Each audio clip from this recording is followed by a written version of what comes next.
The Mad-Malko guitars, Golden Goose.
So, here it is, and in truth, it is a favoured weapon, is the only way to describe it.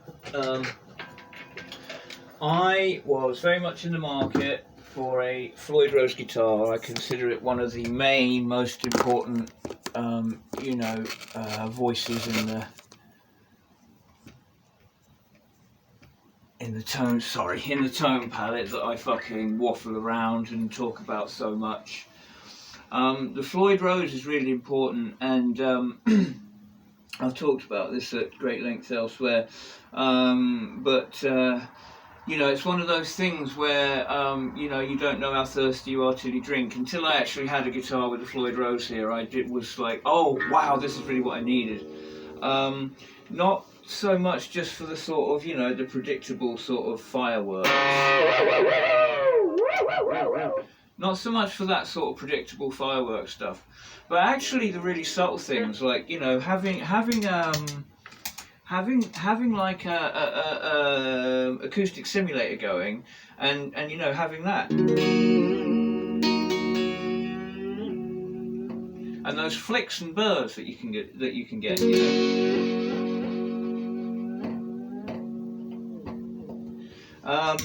lots of little things.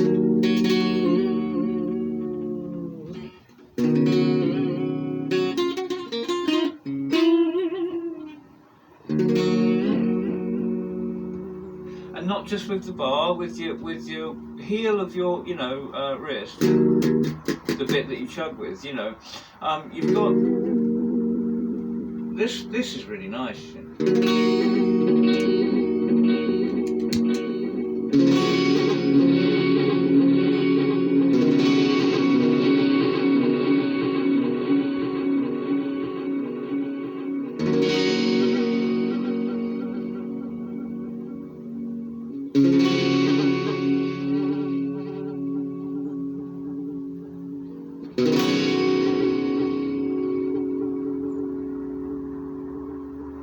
You get me? You can do some quite subtle stuff with it.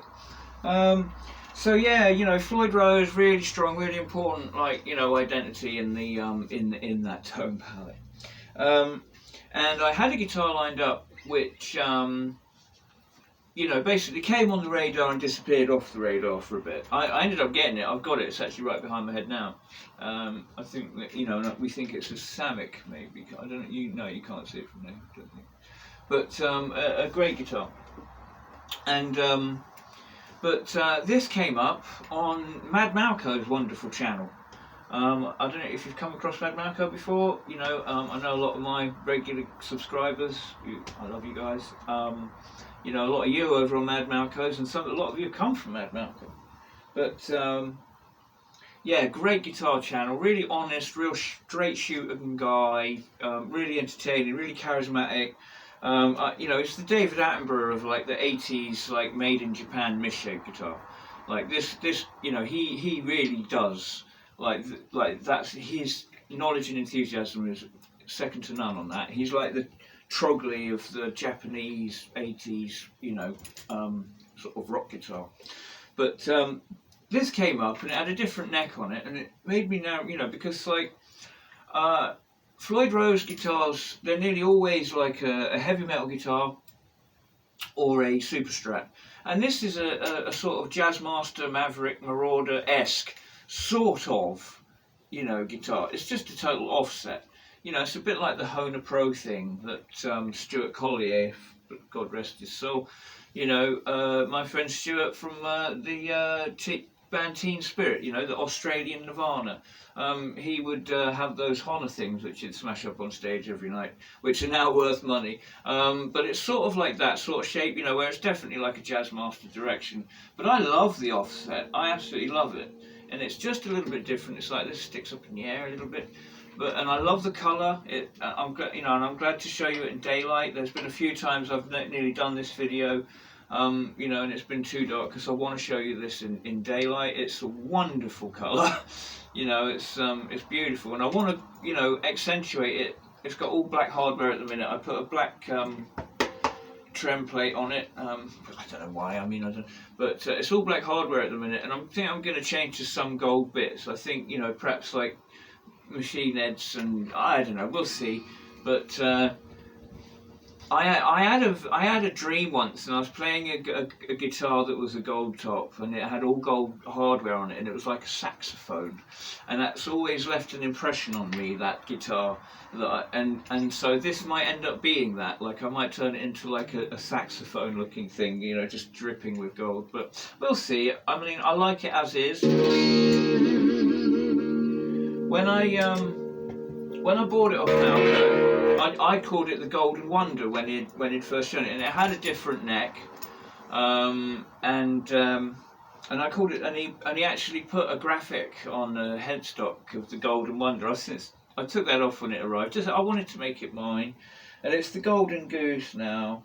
But if you wanted to see two brilliant sort of before and after videos, like there's a couple of videos I did, one with the original neck, and the other when he turned it into this, and he just went for, you know, for what I paid for it, he went above and beyond with this guitar. You know, it's got, you know, the neck is actually really nice, you know, you can see the figuring there, right? You know, and it passes the density test in flying colours, yeah, he put like a locking nut and whatnot on it, and this, you know, this trim was like, well, it was pretty much brand new. It hadn't seen much use, at least, okay? And all in, you know, I adore this guitar because it's unusual. You know, I've never seen another one. I know a lot of people will find this ugly as fuck. I know Malko himself is not a big fan of this guitar. But I adore it, and it sounds great. As Malko pointed out in his video, there's some voodoo going on, because he likes to do like interesting wiring and stuff. No need with this. So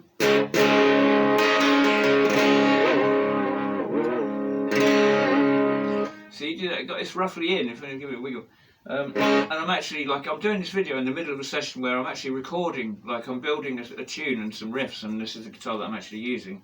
Well, I wanted to warm up for this video. I've actually been using the Yamaha all day, to be honest, because this HSH configuration and this guitar is just such a workhorse. I mean, it's pretty much, I start the day with it, sometimes finish the day with it. But it's like, that is the studio workhorse. It's definitely settling into that position. I wanted to do this video today because I haven't been uploading much, and this is, of course, episode 8 of Blacktooth Fox's Sonic Armoury, and along the guitarific equalizer of tone, where we've gone from brightest to darkest, and we've gone now past the halfway mark, which was the Yamaha, And now we are into, we're getting into those darker, heavier sounds, and this is number 8. And this is a cracking guitar, really is. The sound is wonderful.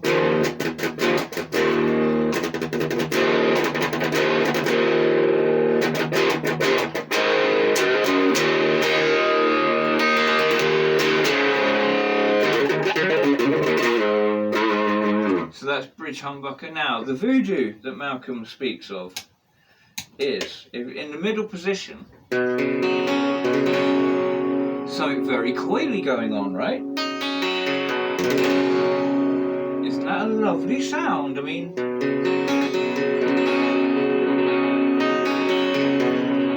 so he didn't fuck with it in any way, he just left it as was. Okay, and then in the neck position,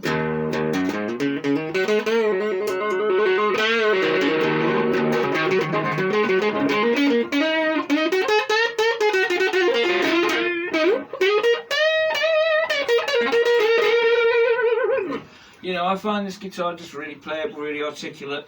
I love the way it just hangs because there's so much body mass and it's offset, and it just literally, it just sits in this position. It's like immoving, but at the same time it's like a very positive physical extension. It's like a super strat in many respects, like in the neck, the way that it is here, the neck, the nut to trem sort of feel of it is very super strat type of thing. So like I don't feel restricted, and then this sort of unusual body, it's got a mass like an Explorer, sort of great big Firebird, enormous mass, and it just hangs. It's a very thick body. It's it's not as contoured or rounded as an actual Jazzmaster. It's an unusual guitar, but yeah, I love it.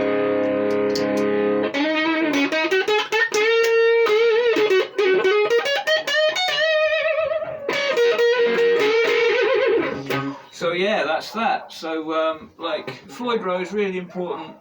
I think maybe maybe not to own, but certainly to try. You should have a look at like Jazzmasters and Jaguars. Jaguars got the shorter scale. You need to check out those sort of classic designs and understand what they're about. I'm a huge Sonic Youth fan, so like I get drawn to like Jazzmaster Jaguars with humbuckers. I get naturally drawn to that. So I was really pleased to get this, and I am a very happy and proud custodian of what is now the Golden Goose from Mad-Malko Guitars. And his is a wonderful channel. Please have a look and please subscribe to it. Hopefully I might do some more stuff. I'm just really deep into the whole recording thing, but there is something I want to point out. Like what we've been using here is the drive pedals.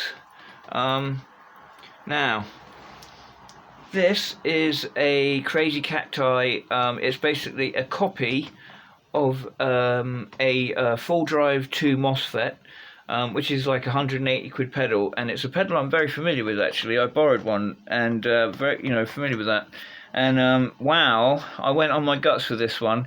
This is this is the tube screamer of the moment anyway. The MOSFET gives it a really sort of soft attack, and now this one is a Harley Benton. These both come out of the same house. This is Kayleen and this is Harley Benton, but they both come out of the same house as like things like I own the Joyo and things. They come out of the same house. And this is the Harley Benton Crunch Distortion, which was sent to me by a fellow YouTube channel that I love and respect very dearly, a wonderful guy, and this pedal is cracking. You can see the settings. I kind of use it as like a not clean boost. It's but yeah, paired together with a tube screamer a la Cacti, yeah, pretty damn cool. But that's the drive that I was using for the video, and because I just want to say now, because there's every chance, the way that I've been, that I won't talk anymore. I won't upload again now, or I won't, get into things like that. And I should. I have a lot to tell you about, like the effects that I've been using. But I'm really in the middle of like writing and preparing the recording, really, and like getting on top of new technologies.